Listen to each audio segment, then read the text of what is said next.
Norfolk. We out here for the spirit of the ancestors and to get our justice claim. Let's go. We are a grassroots organization who are advocating for reparations, delineation. We have to delineate. Well, you know what happened with that, right? Why that promise was made, though, right? When Lincoln was the president, I don't know who his president was before he got killed. No, that was his second term when he got killed. The first term was another president. That president was for reparations and everything else, but he didn't run with that vice president. He ran with somebody that's like modern day Trump. And that's who became the vice president. He's the one who gave the Confederates back their land from, after the reparations. Yeah. Jackson. Yeah, that's it. Andrew was Andrew Jackson. Yeah, that's it. Mr. Trail of Tears himself. Yes. Yeah. Hello, everybody. Thanks to the committee for meeting today regarding the trauma and debt owed to me and my family and my ancestors. I wanted to reiterate that the repair needs to be for a specific community of a specific lineage, the descendants of enslaved Blacks in the United States of America, here in Virginia. The term African American can be co-opted by other Blacks living in America because everyone cites their origins as Africa. I think that if the commission could make sure that the language is specific to my lineage, that would eliminate any confusion on who the commission is seeking to repair and would ensure that all debts are paid to the appropriate parties. After listening to the commission today and at the last meeting, I find that as long as the proposal includes an appropriate direct cash payment compensation, in addition to restitution, rehabilitation, satisfaction, and guarantees of non-repetition, we can definitely move forward as a state and eventually as other states make their recommendations as the nation. I don't know if a question is warranted, but I had one. If the commission would be making any federal recommendations, as member Ayers spoke about earlier, slavery in the country got its legs here in Virginia, which means that the whole country wouldn't be the same if Virginia hadn't enacted that terror on the community. I think it might be Virginia's responsibility as a state to make a recommendation federally, but also, to just take that into consideration. One point about information, member Richardson was speaking about access and communication, and I think it was a wonderful point because without information, how can people know what's going on?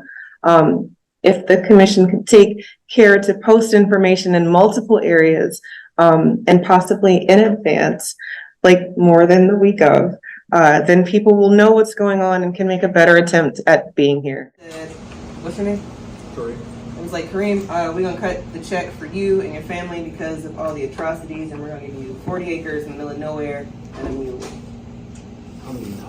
Together in the first place, it's a good representation, especially for southern states, that Virginia be the first southern state to actually be out in the forefront when it comes to the harms and repair and restorative justice for Black Americans, especially those who are descended from chattel slavery and their descendants, as far as all of the harms that they experienced. Wow, you guys did say a lot of the things that I did want to say. I do agree that when we're in the midst of this study, that it should be lineage based. I brought here a copy of the census report from one of my ancestors.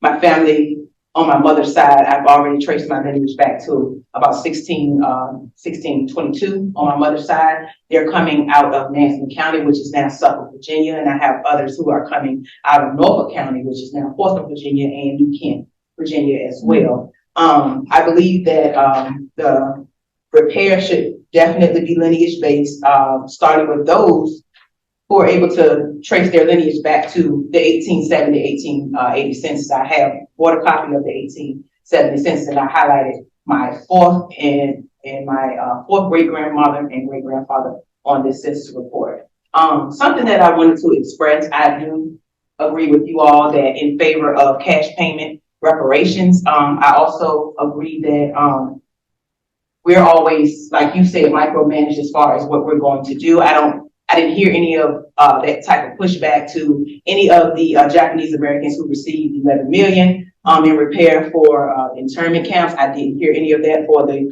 Jewish community who received reparations through the Holocaust, and it didn't even happen on the United States soil, but they wanted to pay for it anyway. I have relatives who were not able to get an education. As you see, I am an educated woman. I'm also a veteran, and I joined the military to be able to pay for an education because I am a product of the crack epidemic. And I have ancestors who fought in every war in this country. And I have a great-grandfather, Elijah Copeland specifically, who was a Civil War veteran. And I have in my lineage where he sent off to apply for a pension and he was denied. I have that denial letter in my lineage. I have an uncle who just passed last weekend, my Uncle James Lacey White, who was a World War II and a Korean War veteran who was not eligible to receive the GI Bill. He was not able to get that. My grandmother was a victim of redlining. She had a highway built through her neighborhood. The house is no longer there. Her grandmother had a Cinemark built on top of her gravesite. And the trauma just continued to trickle down throughout our family. Our ancestors built this country for free. They were not compensated for the free labor that they produced. I'm a part of the Soul Down River project with the great Norfolk State University. I'm working on that project and I have been for 2 years now. And I've been able to put my hands on actual slave sales of people coming from Virginia going down into the Mississippi and how much they were charging for 2-year-olds and 30-year-olds and whole groups of families. There was a monetary value placed on the free labor that came from our ancestors. I understand that education is absolutely important, but we also have to take into consideration those Black Americans who are not able to get an education based off of the economic warfare that they may experience by different forms of substances that may have plagued how they were able to grow up in their thought processes and all of the different types of trauma with our drinking water. I lived around the corner from Washington Park projects where there was lead, they were lead based. I was right in the middle of all of that.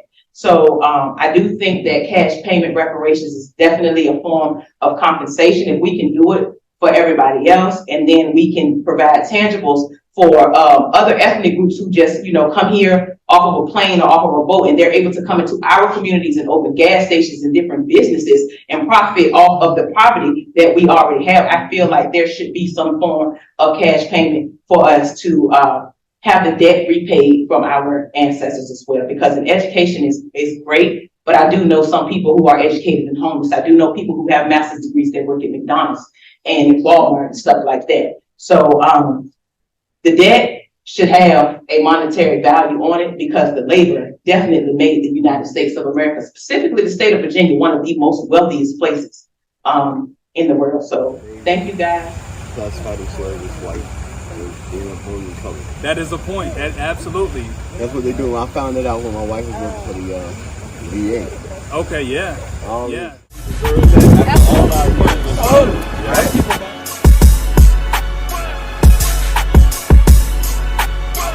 If you are a descendant of U.S. chattel slavery, you have a debt that is owed.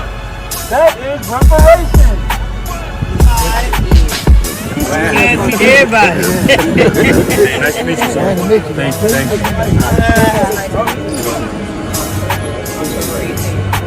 No, I'm not gonna sit here and say I'm gonna do something that's only gonna benefit Black people. I understand that voting is important. However, we have been told to just show up and vote, but we don't receive anything tangible for our vote. There are different ethnic groups in the United States of America who don't even turn out in numbers that we do, and they have specific tangibles and set-asides for their ethnic group, and they're not told to show up in numbers that we are, and they're not pandered to. There is a lot of pandering that has been going on towards Black Americans as far as wanting us to just be there just to vote and not receive anything in return for our vote. So our generation does kind of look at it a little differently because we've been seeing the domino effect from like our older generations who have been getting out there, you know, risking their lives and sometimes losing their lives just to show up, to turn out to vote, and in the end getting nothing in return for it. So that could also be something to think about in your